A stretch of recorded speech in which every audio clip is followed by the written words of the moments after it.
Hey, what's up guys? It's Yeti here. Welcome back to another video. So today we are going to be looking at some of the ways to increase your FPS in Nerub'ar Palace. This is the latest and the first raid that came out in the War Within Season 1. I found some of these fixes on Reddit. I found some of them on Twitter and of course on Twitch TV streams, mainly watching the Race to World First. I'll try to, go over some of these ways to improve your FPS. And if you guys found any new ways, please leave that in the comments below.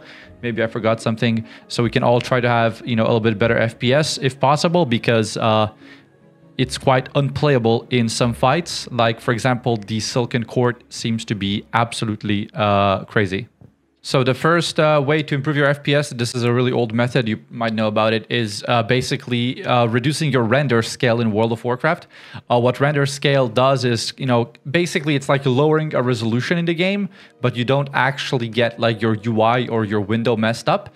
You can do that by sliding down here in this bar. I'm playing at 83, originally playing at 1080p, and I dropped this to 83.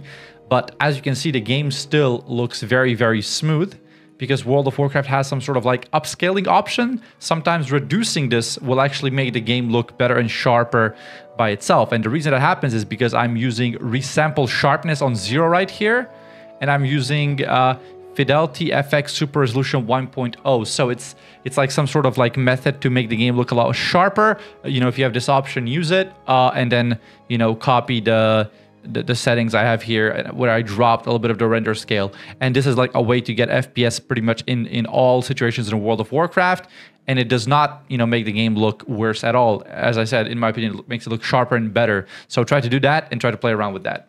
All right, so for the second fix, I have something specific that I actually found on Twitch streams. I'm going to play a clip of World First Raider Miris. He's a part of Echo. No, I learned something else, that the baseline Blizzard raid frames are never disabled, even with an add-on. They're always running in the background, so you can enable them, of course. Yeah? Like, you will not lose anything by enabling them. They are already running. So basically what he said is that, the raid frames are always loaded in the game. He means the default Blizzard raid frames, and I found a way to make them look a little bit fancier. I actually found the way that the World First Raiders made theirs look better as well. So the first thing they do, obviously, is they make the texture of the default raid frames have that flat look. It looks a lot cleaner, a lot easier to look at. The way they do it is by extracting this raid frame folder into their interface of retail, and that skins the texture so they have that flat look. And the second thing they do is they change the font.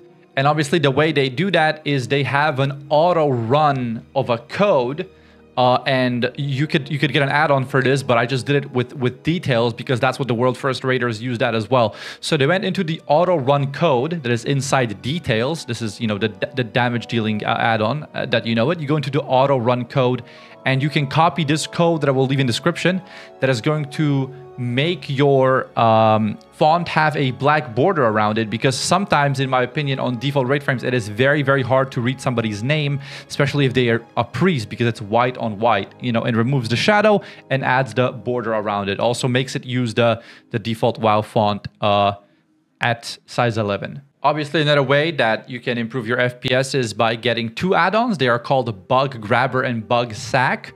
And you can use this to track Lua errors in your UI.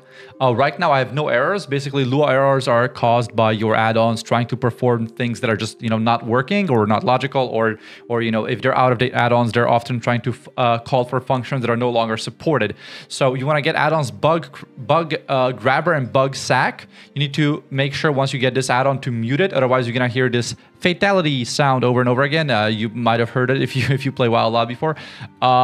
And then it's going to tell you which add-on is giving you Lua errors. For example, here Mask was doing something, so I have to check if everything with Mask is going correctly. And you can also copy this code and give it to the add-on developers. And also this way you can get rid of the annoying Lua error that pops up on your screen like this, and you just keep it stored on an add-on, and you can easily export that and send it to the add-on developers.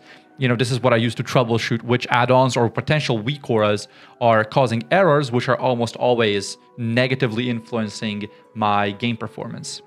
Another really important way to improve your FPS is, again, we're talking about details here because I know pretty much everybody is using it, every end game raider, at least to track their damage. You have a few things you can do with details. One of them is you can obviously completely hide details, but a lot of people prefer not to do that because, you know, if you're a DPS player, you like to see fancy numbers like me, myself, you'd like to see how you're performing, things like that.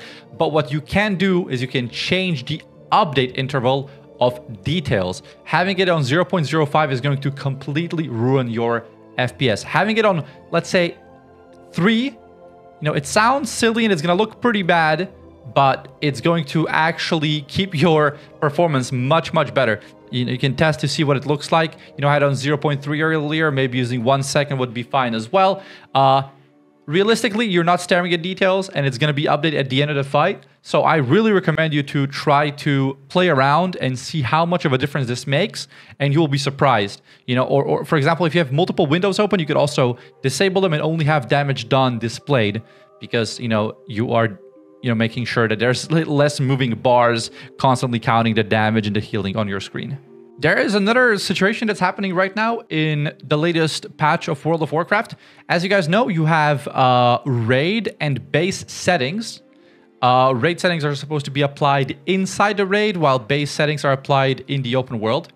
There are some people claiming that their raid and battleground settings are not being applied. So what you should do is you should, you know, when you're in the raid, try to change your base game quality settings and see if that makes a difference. Obviously, screenshot it first before you do anything like that.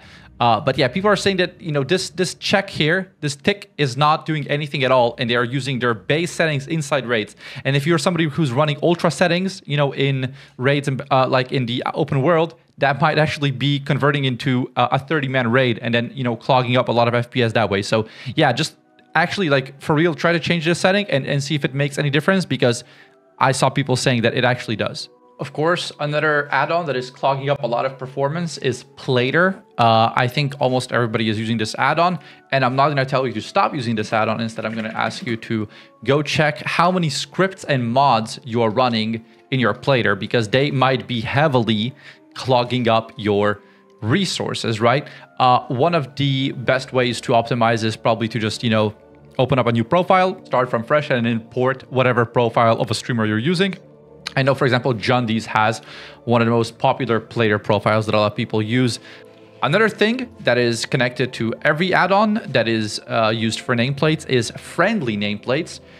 You want to make sure to disable them. They look really nice and fancy. Having your friendly's name with bold font, potentially colored when you're up in the open world, has been proven that it's a massive resource usage. So, you know, unless you really need those, I would suggest you to just, you know, turn them off. The way you actually find out the performance impact of specific add-ons and, you know, how much CPU and RAM they're using is with an add-on called addon usage, as the name implies. This is actually one of the reasons why I always tell people to use Dominoes over Bartender, because I think it performed a lot better when I was doing the profiling myself. And of course, when you'll be running this add-on, you're going to be heavily stuttering because it is constantly, you know, calculating the usage of your specific add-ons. But this is something you could run in LFR, for example, or in a normal raid that you're just doing randomly when you're already saved or something, just to see how much you're actually tanking in terms of CPU and RAM, you know, based on all the things you're running. And you're going to see for me here, it is a pler that is the top CPU add-on right now. And if I'm going to fly around, it's probably going to change a little bit. Details is already pretty low because I did drop mine to a single window and 1 second refresh intervals. However, this could, you know, change based on whatever plugins you are running. So those were the tips of how to, you know, improve your FPS in Nerub'ar Palace. But I do want to rant a little bit here. I think that there was a Reddit thread made 2 hours ago, and this did not inspire my video. I was already recording and looking at tips before that, but I'm glad the players are finally speaking up. I have a Ryzen 5800X and an RTX 2070. That is a decent computer. It's not the latest, but it is decent. It runs games like League of Legends, Valorant, etc. These competitive games at literally 300 plus frames per second. But in World of Warcraft, in the latest raid, I am dropping literally to 20 FPS. Sometimes I'm getting complete freezes for 3 or 4 seconds. I'm not able to track my procs as an arcane mage. I'm having massive issues with that right now. And I don't know why this became a standard in World of Warcraft. And I think a lot of players, probably you guys that are watching this video, are having the same issues. And I think really, I hope Blizzard starts fixing that, because this really started in the last couple of expansions. I think in Shadowlands on Sylvanas, that was probably the worst optimized fight we've ever had. But Nerub'ar Palace, from start to end, is very, very badly optimized. And, I can understand if people are running LVUI and a lot of add-ons, but, whoever is watching me knows that I'm running pretty much only the most required add-ons, and I'm still struggling to get good frames per second. So really, I hope that, Blizzard will fix this, because otherwise, this would be a very, very bad thing to get used to. Anyways, thank you guys for watching this video. If you liked it, make sure to leave a like and subscribe. Also, I do often stream on twitch.tv/Yeti if you want to check out or ask me some questions. Also, I have a Discord where we discuss about all things World of Warcraft. Thank you guys for watching this video, and I'll see you around.